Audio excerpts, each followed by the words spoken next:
Mesdames, Messieurs, bonsoir. Bienvenue donc à cette nouvelle édition d'Information. Cérémonie officielle de remise du fichier électoral ce mercredi 27 janvier 2021 au maire par le COSLEPI. C'est la ville de Commin qui a eu l'honneur d'abriter l'événement au plan national. Les détails sont à suivre.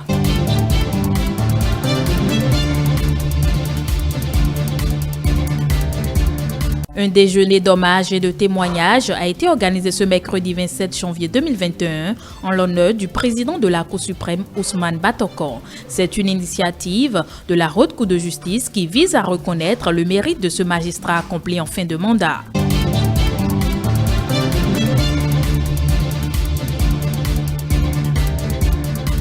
Et puis Canal Plus Bénin s'investit dans le social. Ceci à travers des formations et accompagnements scolaires qui offrent aux jeunes. Le bilan des actions menées a été fait ce mercredi au cours d'une conférence de presse. Voilà pour le sommaire.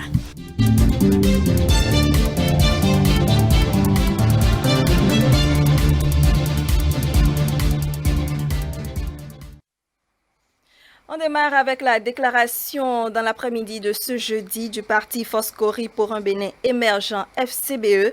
La formation politique a présenté le duo qui devra défendre ses couleurs lors de la prochaine élection présidentielle. On suit un extrait de la déclaration. Nous voici au terme de la procédure qui devrait conduire à la désignation du duo de candidats de notre parti pour la présidentielle du 11 avril 2021. C'est fait. Notre parti, le parti du peuple, sera bel et bien présent à la présidentielle et a décidé de faire porter ses couleurs par le duo suivant. Candidat au poste de président, Soumanou Alassane.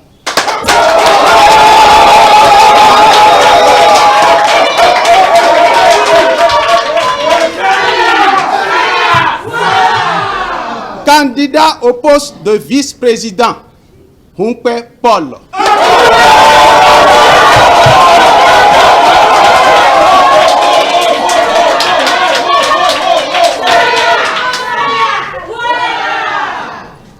Comme vous l'avez suivi de près ou de loin, cela n'a pas été facile d'aboutir à ce résultat, car tous les candidats à la candidature étaient de bons candidats.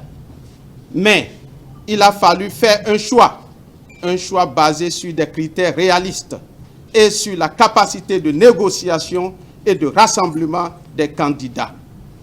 Les querelles et divergences de points de vue observés par-ci et par-là, loin de fragiliser notre parti, l'a renforcé.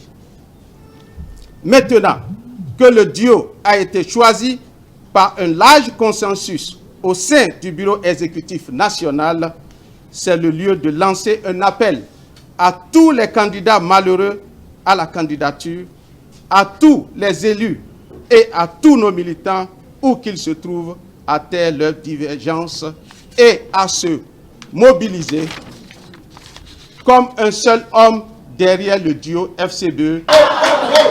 Le parti FCBE va à ces élections en tant que parti d'opposition avec la conviction que c'est seulement à travers les urnes, sans violence, dans la paix et la tranquillité, que l'alternance se fera afin de réduire la souffrance de nos populations qui sont à la recherche du mieux-être. C'est d'ailleurs pourquoi notre projet de société, déjà disponible et qui sera bientôt rendu public, prône la construction du Bénin nouveau par les Béninois eux-mêmes. Ensemble, tout est possible. Voilà. Et du côté de l'Union progressiste, sachez que c'est désormais officiel. C'est la première vice-présidente de l'Assemblée nationale, Mariam Tchabi Talatazime, qui sera la colistière du candidat Patrice Talon à la présidentielle du 11 avril 2021. Le parti Union progressiste dont elle est issue a confirmé sa désignation comme son candidat à la fonction de vice-présidente de la République ce mardi par décision numéro 63 UP-DEL-PDT-DA-SA, signé du président du parti Bruno Amonso. Il faut dire que la décision qui prend effet à la date de sa signature abroge toute disposition antérieure contraire et sera publiée partout où besoin sera. Elle sera également communiquée au candidat Patrice Talon. Le maire de la commune de Sinandé était ce jeudi matin à la Sénat pour le retrait de son formulaire de parrainage. L'élu communal vient ainsi mettre fin à cette opération de délivrance des formulaires de parrainage. Il faut dire qu'au total, 159 maires et députés ont reçu leurs fiches. Je vous invite à suivre les impressions du maire de Sinandé. Comme le nom l'indique, c'est pour parrainer un candidat. Je le ferai très prochainement dans les semaines à venir. C'est capital, c'est important, dans la mesure où ça va conduire à choisir la première autorité qui va conduire le destin de la nation.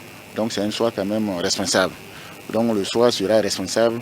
Et comme c'est un choix responsable, et comme j'appartiens à une famille politique, il va quand même prendre l'avis de mon parti, de mon groupe politique pour faire le choix. Je félicite la Sénat pour cette organisation quand même formidable. Je souhaite que les élections soient une occasion de fête, comme par le passé. Et le Bénin est connu comme ça à travers le monde. Je crois que ça sera réédité cette fois-ci et que j'invite mes populations, surtout celles de ma commune, de tout faire, de se conformer conformément aux règles établies par rapport aux élections qui vont commencer bientôt au Bénin et particulièrement dans ma commune.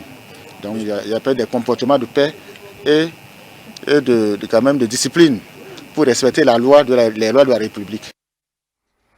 Après les partis politiques et les institutions, c'est le tour de la société civile de rencontrer les membres de la Sénat pour échanger sur la présidentielle du 11 avril 2021. Compte rendu. Ces hommes et femmes sont les acteurs ou représentants de la société civile invités par la Commission électorale nationale autonome, Sénat. Ils sont conviés à une séance de travail pour recueillir les observations, conseils et suggestions des acteurs de la société civile dans le cadre de la présidentielle d'avril 2021. Nous voici à nouveau réunis, mesdames et messieurs, pour parler du scrutin du 11 avril 2021. Cette rencontre participe de la volonté de la Sénat de partager avec vous ce qu'elle fait, à quel niveau d'exécution de son calendrier elle se trouve et quelles contributions nous attendons de vous. S'il est constant que l'article 13 du Code électoral désigne la Sénat comme l'organe de gestion des élections, il n'en demeure pas moins vrai que ce défi ne pourra être relevé qu'avec la participation effective et efficiente de chaque partie prenante au processus électoral. La publication du calendrier électoral le 11 janvier 2021 amorce la mise en œuvre de l'ensemble des activités devant nous conduire au scrutin du 11 avril 2021. Il est par conséquent important pour nous de repréciser les termes de notre tacite collaboration en rappelant les rôles et responsabilités de chaque partie prenante et pourquoi pas de solliciter vos contributions pour améliorer ce que nous faisons. Ne dit-on pas habituellement que lorsque l'on est à la fenêtre, on ne se voit pas passer dans la rue? Le rôle de la société civile pour contribuer à la réussite du scrutin, les différentes mesures prises par l'institution en charge de l'organisation des élections pour préserver la paix sont entre autres les points abordés. L'autre sujet qui a suscité débat reste le principe du parrainage sous anonymat après des échanges houleux entre commissaires de la Sénat et acteurs de la société civile. Les membres de la Commission électorale nationale autonome clarifient. Je crois que nous avons expliqué de façon claire et nette et très simple que chaque élu donne son parrainage à qui il veut. Si j'ai la possibilité de me donner mon propre parrainage, pourquoi pas? Je m'interroge à haute voix. Si j'ai la possibilité de me donner mon propre parrainage, pourquoi pas? Quand je vais, par exemple, à une élection et que je suis candidat et que je dois voter, je vote pour moi-même, je ne vais pas voter pour quelqu'un d'autre. Mais également, c'est qu'au niveau de la Sénat, nous ne nous embarrassons pas de savoir qui a parrainé qui. Nous avons des formulaires qu'on a remis aux parrains potentiels. Notre responsabilité se limite à voir si le papier qui est joint, le formulaire qui est joint au dossier du duo est conforme au papier que la Sénat a remis aux parrains potentiels. Puisque nous l'avions dit et répété, c'est une pièce du dossier. Et la Sénat ne se préoccupe pas de savoir qui a signé la pièce et à qui elle est destinée. La Sénat se contente de compter le nombre de pièces. Un point, c'est tout. Faut-il le préciser, le calendrier électoral est élaboré sur une durée de 5 mois allant de janvier à mai 2021. Toujours dans le cadre de l'élection présidentielle, sachez qu'il y a eu la cérémonie officielle de remise du fichier électoral ce mercredi au maire par le Conseil d'orientation et de supervision de la liste électorale permanente informatisée COSLEPI. Et c'est la ville de Comé qui a été choisie au plan national pour abriter l'événement. Un élément donc à retrouver avant la fin de cette édition. La Haute Cour de justice a organisé ce mercredi un déjeuner d'hommage et de témoignage en l'honneur de Ousmane Batokor. Objectif, saluer et reconnaître le mérite de ce magistrat accompli en fin de mandat. Mathieu Boko. De bons témoignages formulés à ce juge exceptionnel, Ousmane Batokor, en fin de mandat à la Haute Cour de justice. Abéré, félicitations pour une si longue et riche carrière. Merci pour la belle expertise partagée et la joyeuse ambiance ensemencée autour de vous. D'ailleurs, nous vous savons trop passionnés d'action pour arrêter de vous déployer sur d'autres fronts de lutte, comme on disait au temps de la Révolution. Nous souhaitons voir votre étoile briller davantage et encore de 1000 feux qui illuminent les cœurs autour de vous. Après une dizaine d'années passées au sein de cette institution, cet homme d'État a reçu les hommages de ses collègues avec tous les honneurs mérités. Aujourd'hui, au mois où vous achevez votre mandat, le second à la tête de la Cour suprême, et surtout, au regard de votre parcours, vous pouvez être rassurés. Et cela, tous ici seront d'accord que les fruits ont tenu la promesse que les belles fleurs annonçaient. Ce n'est certainement pas la fin, car, chers doyens, chers grands frères, tant que vous serez là, la nation aura encore besoin de vous. Reconnaissant pour cette cérémonie organisée en son honneur, le doyen des juges de la Haute Cour de justice, Martel. Il faut rendre honneur et hommage à ceux qui ont pris cette initiative surprise d'organiser celle-ci et de l'organiser, bien sûr, comme elle l'a dit si bien, Madame la Présidente Zizi Ndokoé des Dravos, dans la sobriété, mais avec, quelle sonalité. Je crois que c'est l'empreinte des grandes dames. Bonne chance à vous qui continuez le chemin. Que des boulevards inespérés s'ouvrent devant vous. Et que,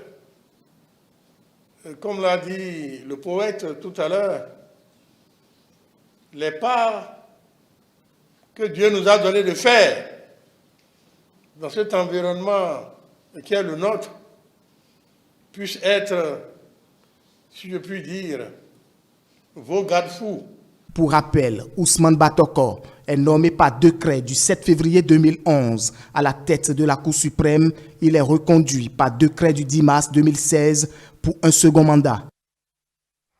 Le ministre de la Santé, dans un point de presse tenu il y a quelques jours, a annoncé la résurgence de la COVID-19 au Bénin. À cet effet, une équipe de notre rédaction s'est rapprochée d'un spécialiste de la santé pour un rappel des comportements à adopter pour limiter la propagation du virus. Les détails dans cet élément de Diane Oniodje et de Sylvain Aïdoto.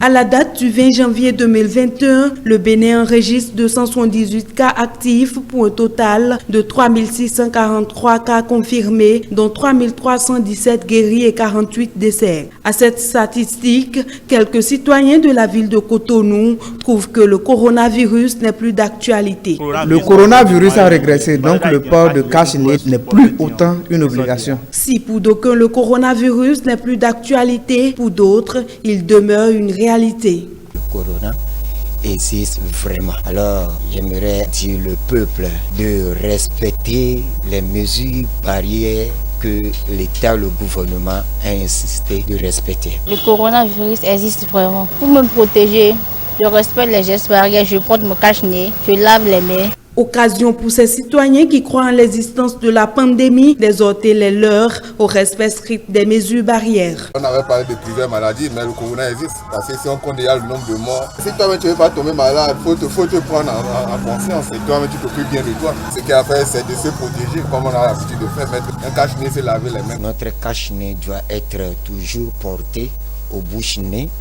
Et notre main aussi doit toujours laver régulièrement pour fermer ce porte qui est coronavirus. C'est très important de se laver les mains parce que les microbes, on ne les voit pas. De porter surtout les masques partout. J'exhorte mes amis à respecter les gestes barrières. Laver les mains, porter les masques, respecter les 1 mètre, 1 mètre. Le médecin Lise-Hélène Adjaï vient mettre l'accent sur la résurgence de la COVID-19 et invite tout un chacun au respect des gestes barrières dictés par le gouvernement. Les gestes barrières, c'est le lavage des mains à l'eau et au savon si on peut, le lavage des mains avec les gels hydroalcooliques.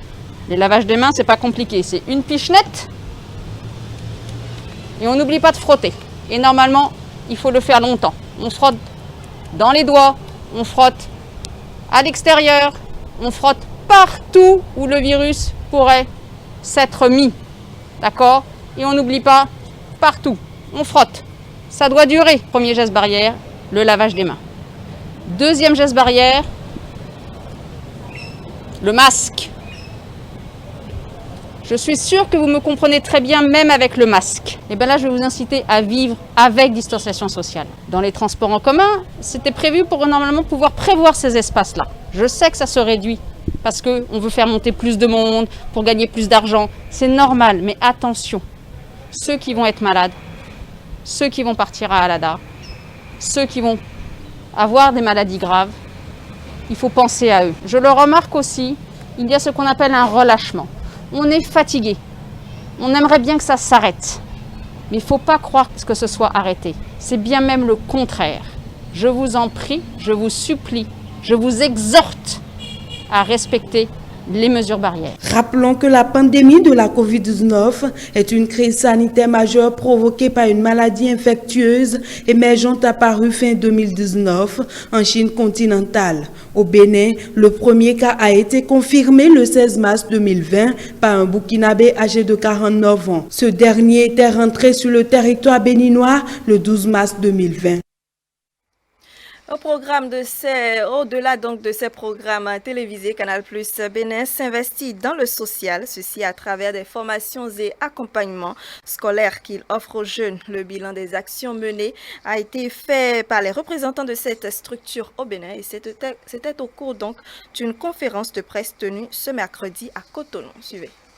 Les activités du Canal+ au Bénin vont au-delà des programmes télévisés. C'est ce qu'ont voulu préciser les représentants de cette société à travers une conférence de presse tenue ce mercredi 27 janvier 2021 à Cotonou. Conférence au cours de laquelle le bilan des actions sociales menées par ce groupe ont été passées en revue. Canal+ Bénin, depuis 3 ans, a des filleuls, 2 à Cotonou et 2 à Parakou, qui bénéficient de bourses scolaires, donc c'est-à-dire que nous prenons en charge la scolarité de ces enfants et nous prenons également en charge leurs frais de vie afin que ces élèves brillants puissent se concentrer sur leur formation à 100% et ne pas chercher à faire un petit job pour subvenir à leurs besoins. Au mois de décembre, dans le cadre du festival Lagrimage, une formation qui s'appelle 7 jours pour un film et qui a permis à 12 jeunes femmes passionnées de cinéma d'écrire leur scénario et d'être encadrées par des formateurs. Occasion pour les bénéficiaires de ces actions de témoigner et d'exprimer leur reconnaissance aux initiateurs des 10 projets. C'est une formation qui m'a beaucoup apporté avec Victorien Tronche, qui est un super formateur et avec qui en une semaine on a revu les bases du JRI, comment est-ce qu'on fait la caméra, comment est-ce qu'on fait le son, comment est-ce qu'on fait pour que les images soient réelles, les images soient vivantes et comment est-ce qu'on écrit également son papier. Et on n'a pas fait que de la formation théorique, on n'a pas fait que blablater, on est également allé sur le terrain. Sur le terrain, il y a un certain nombre de choses qui font qu'aujourd'hui, si on n'agit pas vite, ce patrimoine semble être en danger. Et donc, j'irai à la rencontre des hommes et des femmes qui agissent tous les jours pour, sans grands moyens, faire au moins que Granville tienne, que Granville résiste, en attendant que les grands moyens soient mis en œuvre par le gouvernement. Et donc, pour pouvoir réaliser cela, j'avais besoin de compétences techniques surtout. Et c'est ce que Canal+ m'a apporté à travers cette formation. Grâce à ce projet Orphée, Terre Rouge a bénéficié de l'aménagement d'un espace découverte pour les enfants de notre centre résidentiel. Grâce à ce projet, ces enfants pourront vraiment se divertir, pourront s'évader et pourront aussi développer leur curiosité. La société Canal+ du Bénin n'attend pas s'arrêter en si bon chemin. Elle promet d'ailleurs poursuivre ses œuvres sociales dont les impacts ne sont plus à démontrer. Aujourd'hui, Canal+ est dans une démarche de s'engager sur des causes qui sont d'ordre plus global, qui touchent nos abonnés de manière quotidienne.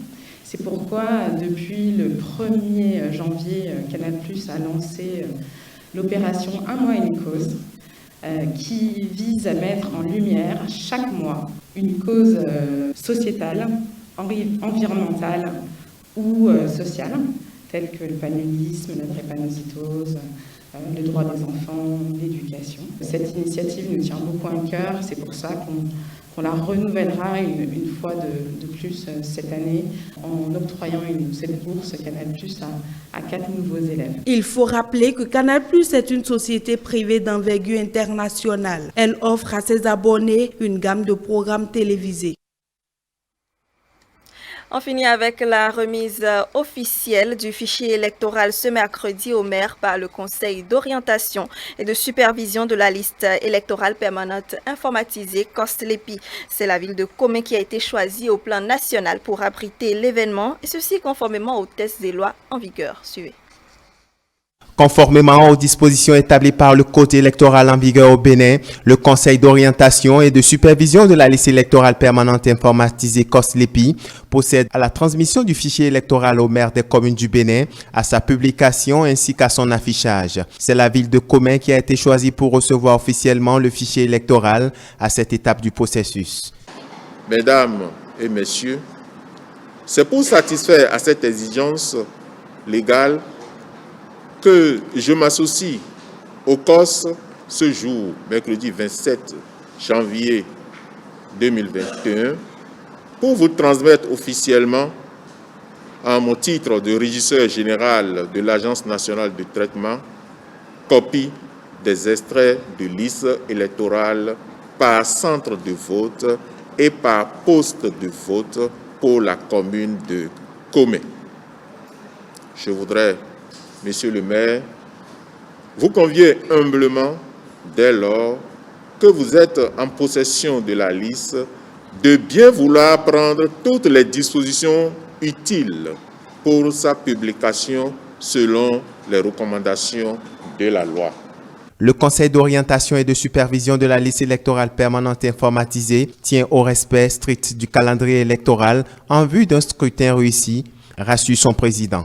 Chers participants à cette séance, nous tenons à vous dire que notre présence à Comé tient dans le respect du calendrier électoral établi par la CENI. Le 27 avril, la liste électorale doit être transmise au maire et publiée, affichée. Monsieur le représentant du préfet, c'est dans le respect du calendrier que nous sommes là. Nous, au niveau de COS, depuis notre investiture, notre prestation de serment, le 6 août, nous sommes attelés pour rester dans le respect des échéances. Ça veut dire qu'après l'élection présidentielle, il y a un nouveau dispositif qui est mis en place pour conduire l'actualisation, l'élaboration, et on va migrer de la LEPI à la LEI, à la liste électorale informatisée. C'est une étape décisive que s'apprête à connaître le Bénin. Cette remise symbolique du fichier électoral par poste de vote et par centre lance définitivement l'élection présidentielle du 11 avril prochain. La liste que nous établissons va contribuer à l'élection du président de la République. Et la loi dit, le régisseur général transmet aux maires, aux différents maires, la liste pour la publication et l'affichage dans les arrondissements ou à une place publique choisie. Après ça, le 10 février, nous allons transmettre cette liste à la Sénat. Donc je voudrais prier le régisseur général à accomplir cet acte légal de transmission de liste au maire de la commune de Komé. Et par ricochet, nos techniciens sont déjà disponibles. Ils sont là, avec tout le paquet du mono. Aussitôt à la fin de cette cérémonie, la même cérémonie aura lieu dans toutes les communes du Bénin, dans toutes les communes du mono, pour transmettre aux autres maires la liste pour le processus d'affichage. La prochaine étape de ce processus reste donc la publication et l'affichage dans les différents centres de vote répartis sur l'ensemble du territoire national. C'est sur cette information que nous refermons cette édition d'information. Merci de nous recevoir chez vous. Covid-19, Info d'ici et d'ailleurs et la chronique du soir sont les deux autres rubriques qui suivront juste après moi. Ce programme est également disponible sur notre site internet www.etelebene.com, notre chaîne YouTube et la page Facebook avec les identifiants ETélé Bénin. Passez une excellente soirée en notre compagnie.